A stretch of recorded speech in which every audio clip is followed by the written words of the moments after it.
ભરત બાપાના મસાણી મેલડી માની જય. અમે આ માનતા લઈને આવ્યા છીએ. મેં માનતા રાખી હતી કે મારા મિસિસને થોડું સારું થઈ જાય અને ઘરમાં બહુ ઘરકંકાસ રહેતો હતો, તો એના માટે અમે રાંધેલું ખાઈ નહોતા શકતા. એના માટે માતાજીને મેં પ્રાર્થના કરી હતી અહીંયા આવીને. અત્યારે બધું 60% જેવું સારું થઈ ગયું છે. એને આ શરીરમાં સતત આખું દુખાવો રહેતો હતો અને ગમે ત્યાં જાય ને આમ ધૂણ ધૂણ જ કરતી હતી. અને અહીંયા અમે પહેલી વાર આવ્યા ને તો એ આખો દિવસ સવારથી સાંજ સુધી ધૂણી જ પાછળ, એટલે પાછું આખું શરીર એનું જલાઈ ગયું. અને પછી 15 દી 10 દી લગી એને શરીર દુખે એમ. એટલે અમે કાંઈ હોય તો માતાજીને કંઈ અમને કાંઈક કહેજો માડી. અત્યારે 50% 60% જેવું સારું છે અત્યારે એને શરીરમાં, કમ્પ્લીટ જ છે.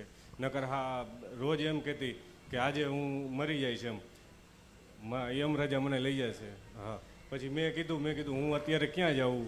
એ યમરાજાને કીધું બારે ઊભા રહીને પૂછવું પડે કે હું અહીંયા લેવા આવ્યો હોય એમ. હું અત્યારે મસાણી મેલડીમાં પાસે જાઉં.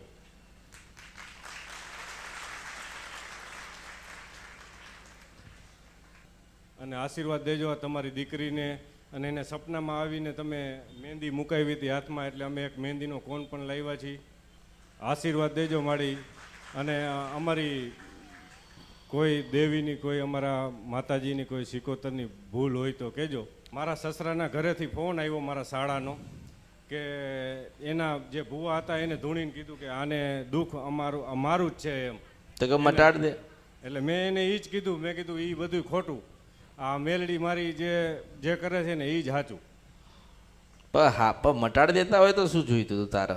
મેં એને કીધું, મેં કીધું આજે શુક્રવાર છે, શનિવારે સાંજે મટી જાય તો સાચું, તો હું એને એ કહે એને આપી દઈશ, બરોબર. નહીતર પછી આ મારા મસાણી મેલડીમાં છે એ સારું કરશે એમ. એમાં આખું ગુજરાત આખું મેં ફરી લીધું માડી, પણ તમારા જેવી માતા મેં આજ સુધી ક્યાંય જોઈ નથી. રાજસ્થાન, આમ દ્વારકા, અરે દુનિયાના માણસ લાય ને તું મારી પાસે.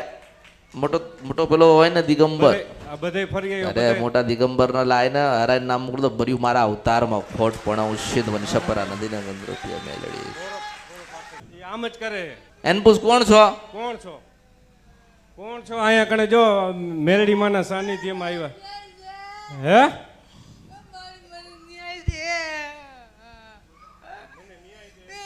કોણ છે તને એમ પૂછ્યું તો મન કે ન્યાય દે. કોણ છો અહીંયા કણે? કોણ છો તને કેવી રીતે ન્યાય દે? નામ દે તો ન્યાય દે ને. કોણ છો તું બોલ? એ સિકોતર પર શું લેવાનું?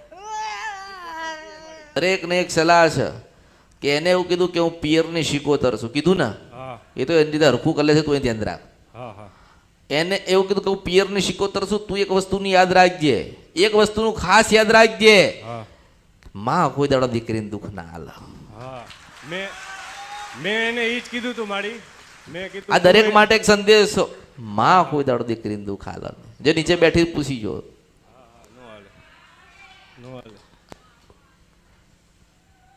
હાલ ના હાલ ને? 20 વર્ષ પહેલા મંદિર કયું બનાવ્યું તું મને એમ જવાબ આપીશ તું?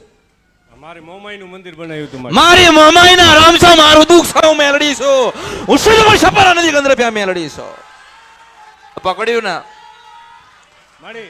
હા, મારી વાત સાંભળો. હા, મોમાઈનું મંદિર બનાવ્યું, તમે મને સપનામાં કીધું. 40 ભાઈ ને નડે છે, 40 ભાઈ ને, 40 ભાઈ નડું છો. જો મેલી દે તો મારા અવતારમાં ખોટ પડો, મેલડી છો. અરે મૂર્ખા, હું પરદેશમાં ગઈ હતી ને તો પરદેશી ધરતી ધૂણાઈને આવી છું, મેલડી છું, સિંધ વન સપરા નદી ગંદ્રપ્યા મેલડી છો. આ તો ગુજરાત છે મારી. આને હું કહેતો તો કે આને આ મારી મોમાઈનું જ દુઃખ છે, મને ખબર હે. હું રાત દી એને ધૂપ દીવા કરું છું, એની આરતી કરું છું, એના ગુણગાન ગાવું, રોજ એક જ શબ્દ કહું એને.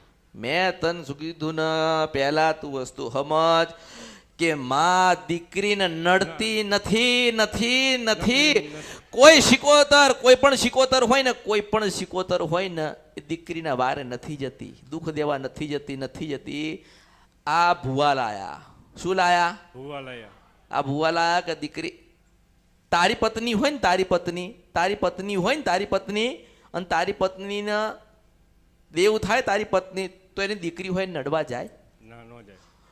તું માનો તું પૂર્વજ થાય 50 વર્ષ ભાઈ તારા દીકરાને તું નડે? નો નડે. કેમ સમજતા? આ લોકોને છે ને કશું બતાવવા માટે મળે નહીં ને એટલે શું કે મારી અઢળક નિવેદને આપી દીધા અમે. એને એકવાર તો વારી ગયા એની સિકોતરને અમારે અહીંયાથી ઘરે આવી.